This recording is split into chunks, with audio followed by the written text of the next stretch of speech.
Welcome to the Education Marketing Leader podcast with Chris Raposo.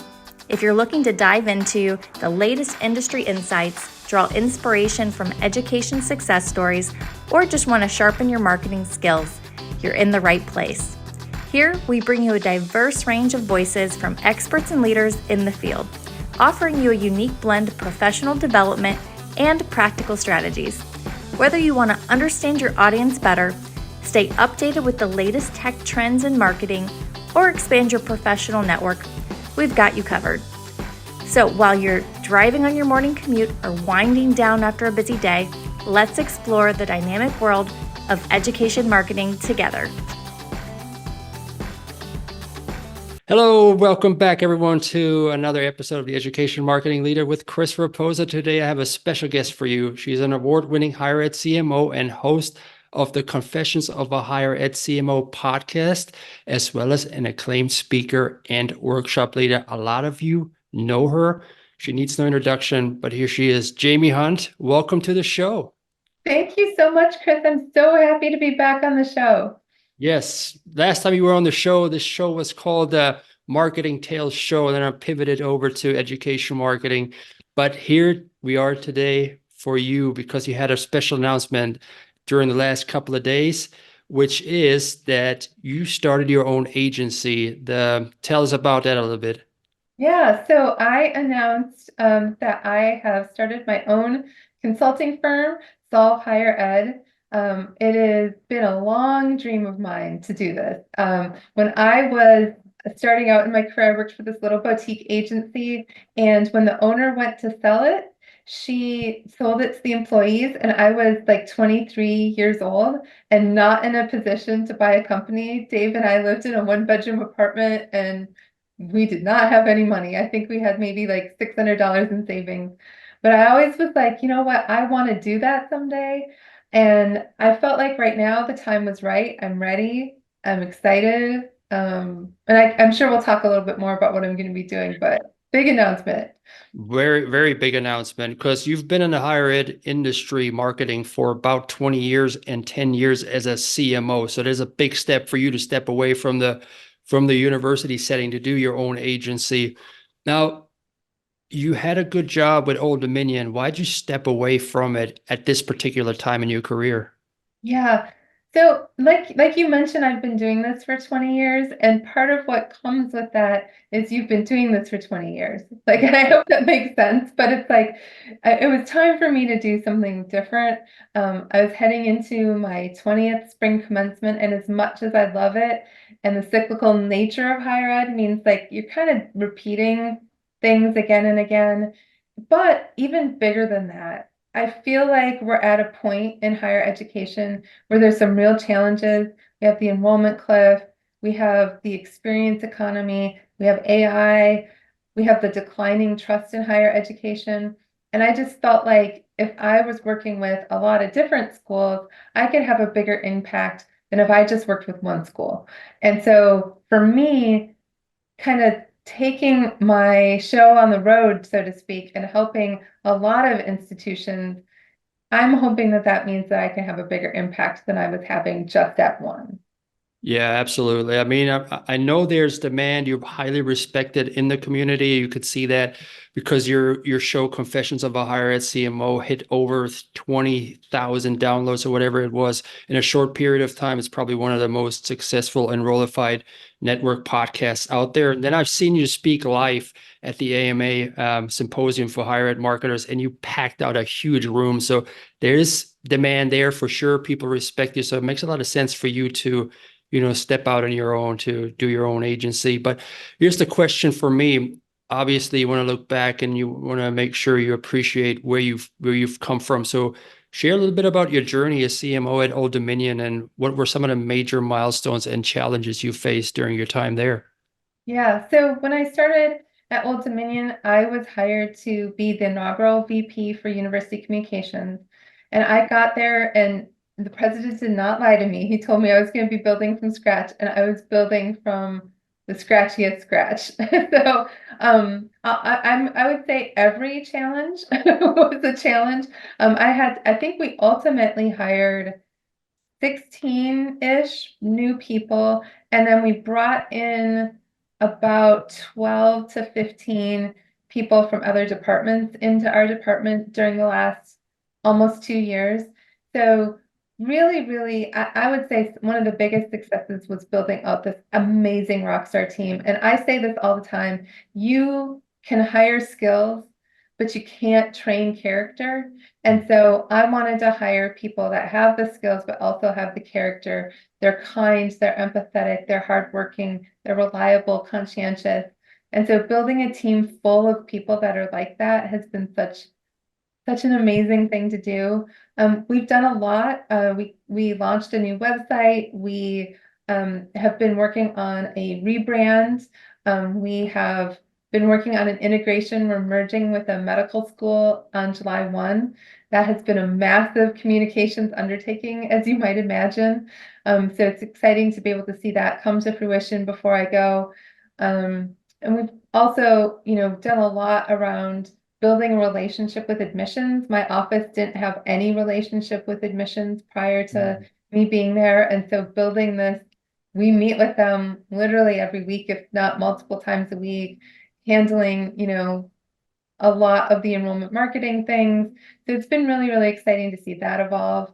And then, of course, there's always the challenges of having to communicate in the times that we live in and with the challenges that we face in higher ed.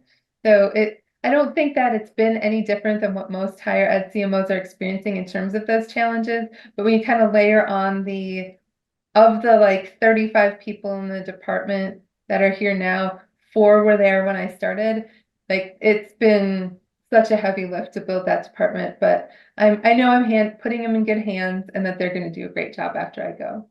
Absolutely, absolutely. You do have some rock stars on your team, like Kate Ledger. I know she was an AMA Higher Ed Marketer of the Year, so having her work with you, right, and then other people that build up that entire department from scratch is a huge undertaking. So kudos to you. So you talked a little bit about the landscapes changing in higher education, especially in marketing. How have you seen it change, let's say, throughout the last year while you were at Old Dominion? For the last year, definitely AI has become such a big piece of the puzzle, making sure that the team is AI ready and trained and able to take advantage of the tools. You layer in there, like getting IT to approve you purchasing some of these AI tools and then getting procurement to approve purchasing these tools has been a challenge. But I would say that that's one of the biggest things. And then obviously the FAFSA situation. My institution, students are heavily dependent on financial aid. And so trying to keep them nurtured through the journey to make their commitment to the university, despite not necessarily knowing what their financial aid package is going to look like. That's been, if you want to look at just the last year, that has been a massive challenge.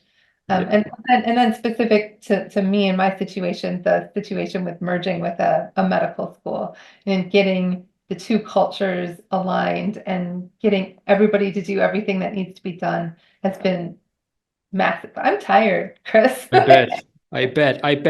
But you're out there walking before sunrise to go to the beach, so you're rejuvenating. Have a good outlet. And I know you recently purchased a golf cart, right, to make your way over to the beach as well. Yeah, the golf cart makes the beach right now. It's like a 7.5-minute walk. And by having the golf cart, it means you can load all your stuff on it, and it's sort of just the backyard then, right? Like you don't have to walk and haul all your gear with you. Yes. I got those insights from Jamie's Confessions of a Higher Ed CMO episode yesterday, hosted by her husband, Dave Hunt. Dave's a great guy. So if you want to get a little bit more insights about the reasoning why Jamie left and started her new venture, check out that podcast episode as well. So a short little plug there. But let's go back to the episode. You talked about AI, and I know there's some people on the fence about AI, but I also know that you teach about AI and you have fully implemented it on your team. What would you tell people who are still on the fence, maybe a little bit hesitant to go full in with AI? Yeah, I think the it's important to understand the barriers that people have and why people are hesitant. A lot of times they're hesitant because they're kind of buying into this narrative or hearing this narrative that it's cheating or it's plagiarism. And I think that if you're just using it to generate copy, that's a valid argument. But if you're using it to do all of the other many things that it can do, it can analyze data, it can be a thought partner, it can help outline concepts. Like I use it all the time for that. Like if I'm trying to put together a presentation, I just have pages of raw notes. Just can you make sense of this and help with that? So I think understanding, is that the concern? But another big thing that I think holds people back is they're using, to be honest with you, things like ChatGPT 3.5, which is the free version. And if you're still using the free version, you're not unlocking the true power of a tool like ChatGPT. So I really recommend that people, even if it's like, you know what, I'm just going to try it for a month, spend the $20 to explore what it can do, because I think you'll see such a significant difference in, what it's capable of. Yeah, absolutely. Absolutely. I highly recommend ChatGPT as well and some of the other AI tools that are out there, which I'm sure that you'll be able to tell people about it, educate them about it through your consulting business. So let's switch a little bit to your business. What kind of consulting do you offer to people in higher ed? So I am focusing kind of on 4 areas.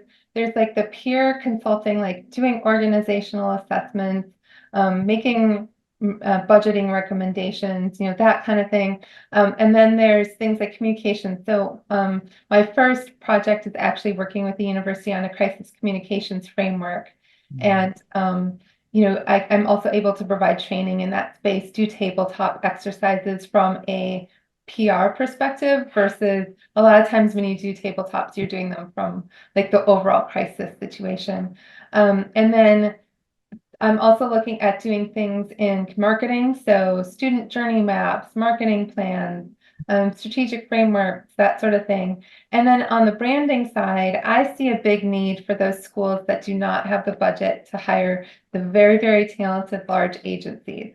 Because those agencies are so, so good, but they're very expensive. And I've been in a situation where actually twice I had to do the branding work in-house.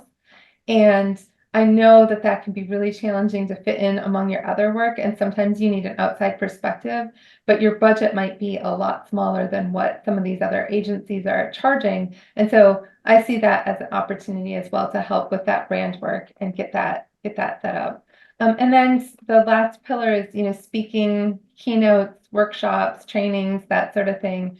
I love public speaking. I love putting together custom workshops for people or repeating workshops that others have done, and kind of providing that sort of speaking expertise to the higher ed community. So I have 2 proposals I'm working on for some speaking things as well. So I'm very excited about that.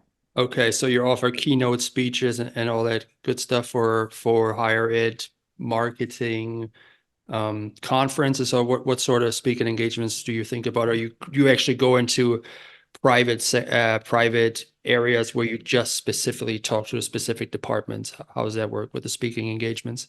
Yeah, so right now I have 2 proposals that are going in to speak to a university's marketing team and do like a workshop with the team. One is around marketing ethics, and the other one is about integrated marketing communications and planning and doing all of that. But then I also am doing things like right now I'm in negotiations to keynote a conference, and then to provide a workshop at a conference. So I've always been doing like workshops at conferences, and I've done a couple of keynotes. But expanding that and hopefully helping more organizations. And then new though is doing those, going in and talking to a team. I've only done a couple of those in the past because they were my competition in the past, and now I don't have competition in that way, so I can go in and help other higher ed marketing teams get better.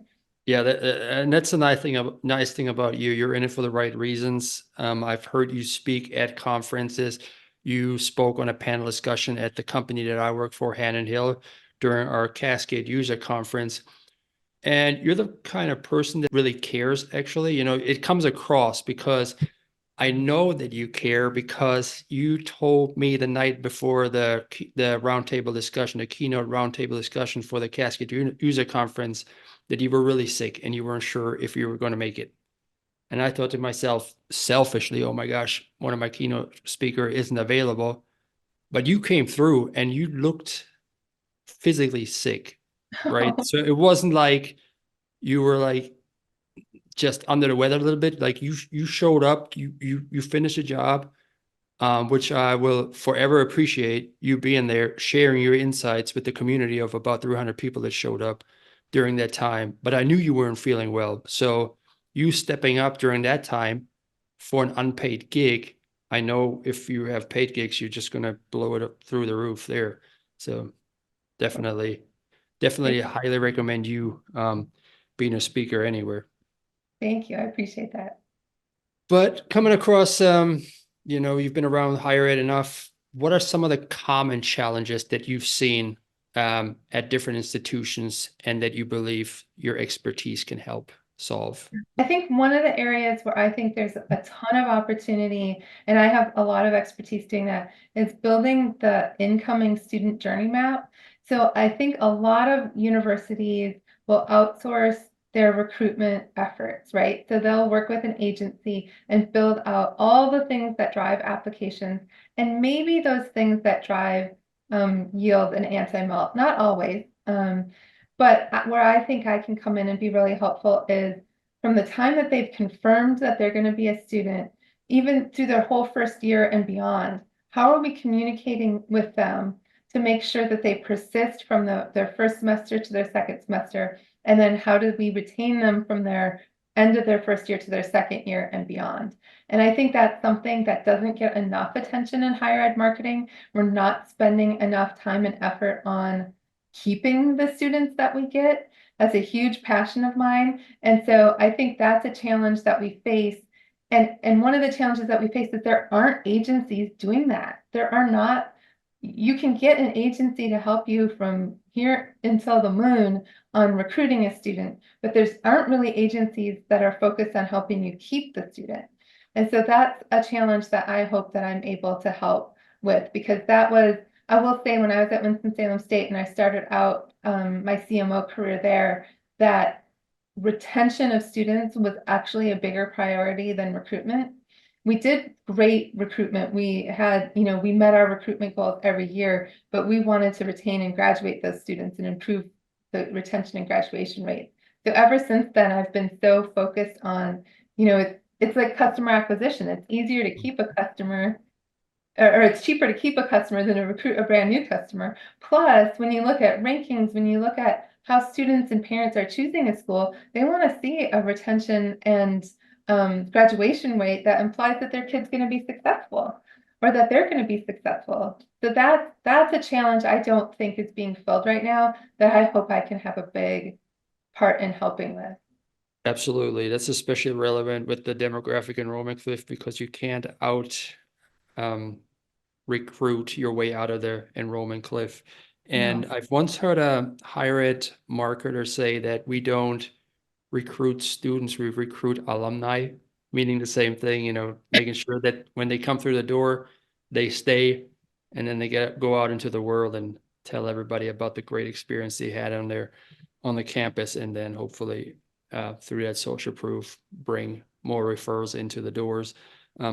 Actually had a discussion a couple of weeks ago with Maya Demishkowicz. She's the CMO of Carroll Community College, and she uses social media to retain students. So that's one of those things that, just inform students on where to go if they have certain issues during their time at community college. So they don't just walk away and try to find another happy place if they're struggling with something. So they have, every university has things that students can use to help them, like mental health, for example, mental health aids. So, but if they don't know about it, they're not going to go find it. But if you communicate that through social media, then they'll be able to go there.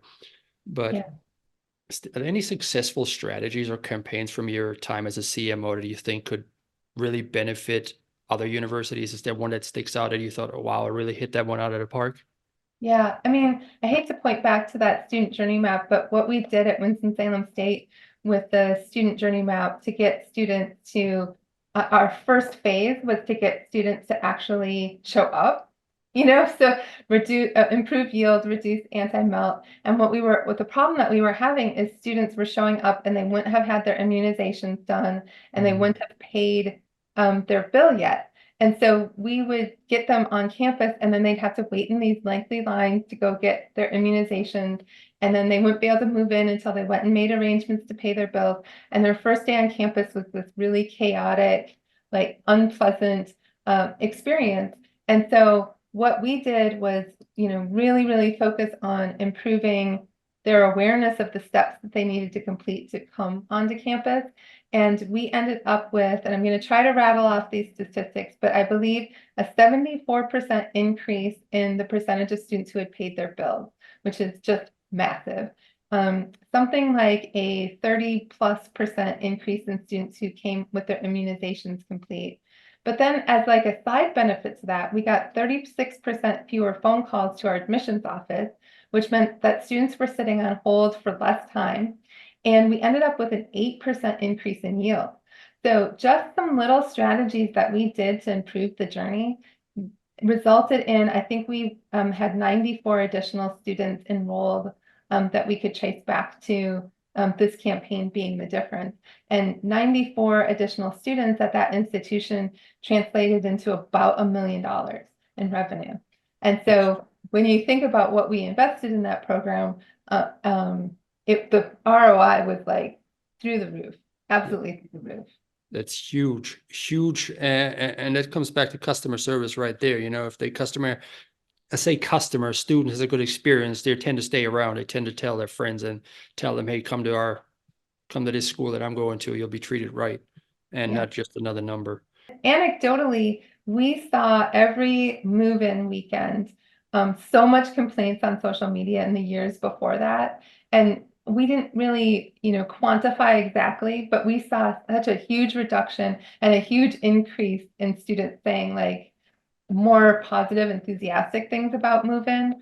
It used to be the negatives kind of had outweighed the positive, and now the positives, it was like 9-to-1 positive comments on social. And that encourages students who are looking for schools, that maybe they're rising seniors, to get excited about the university as well. So it can impact recruitment as well. 100%. People, they check you out online or on social media before they ever request more information. So it's definitely something to keep in mind as people do their research these days online. So if you got a good footprint on social, good comments, good reviews, that'll go a long way. Even if you can't attribute it sometimes, it definitely helps. Let's talk about your personal philosophy about higher education. I know that you mentioned something. Sometimes you feel like you can't really say what you want to say because the governor or somebody may come back at you. So how is your personal philosophy towards education and marketing evolved over the years?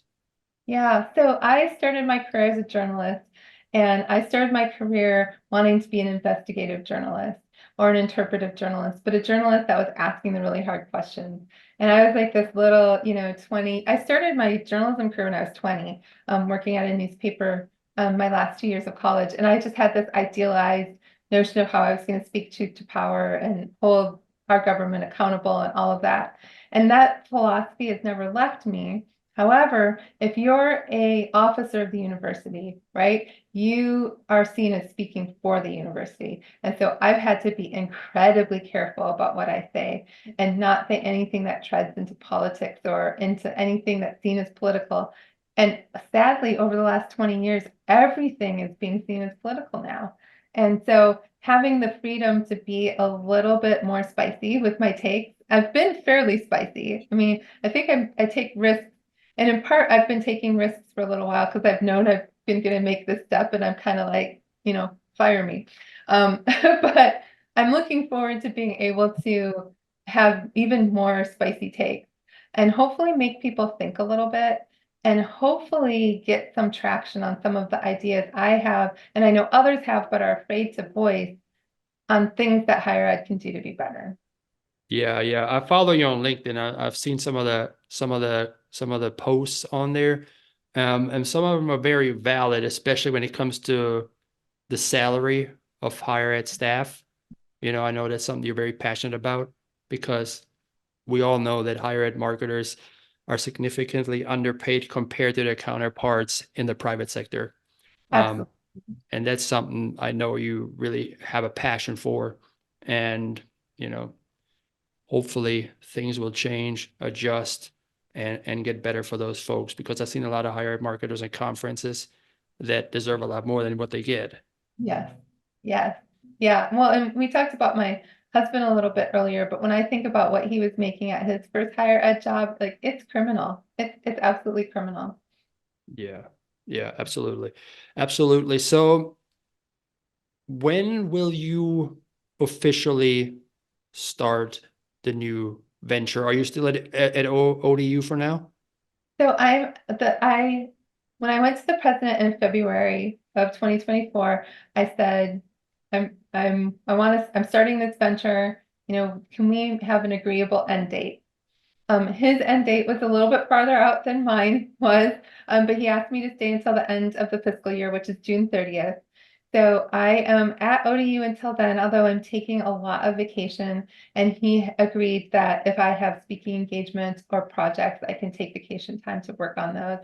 So I think my first speaking engagement as part of this new endeavor is in June.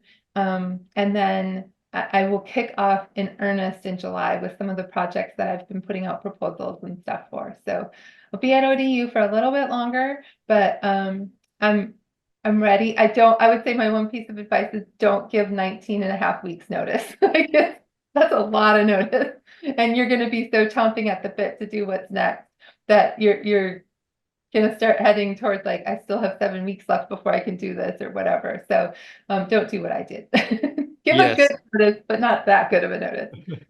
Yeah. So what are your long-term goals for this consulting career? Are you thinking about staying niche, small, boutique, or are you thinking about blowing up, being a huge agency one day?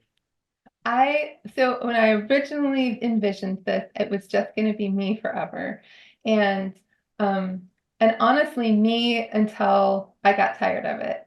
Um and I want to be open to things. I know that there's a possibility I'll be working with the president, fall in love with their leadership, and get offered a position or an opportunity to stay on their campus and make that choice.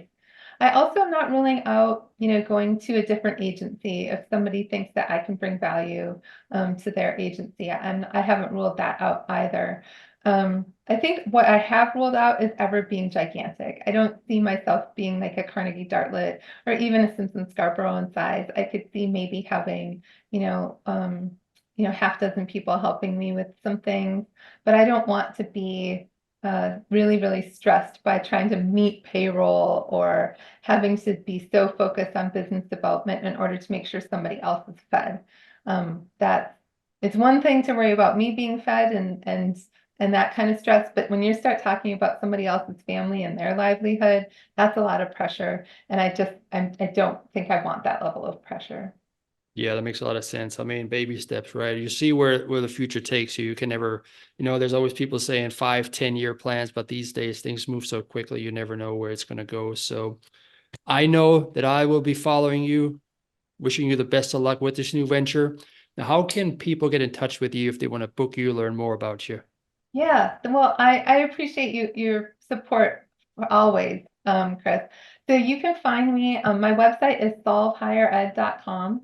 And there is a contact form there, but if you want to email me directly, which lots of folks have been doing rather than filling out the form, I'm at Jamie@solvehighered. It doesn't matter if you spell it Jaime or Jamie. I was smart enough to set up a rule that both go to the same address.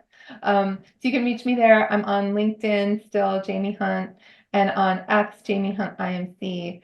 Those are probably the best places to find me. And know that I will be a lot more free in July to be, having lots of conversations. But even until then, I'm carving out time and taking some vacation to be able to have conversations if people can't wait till then.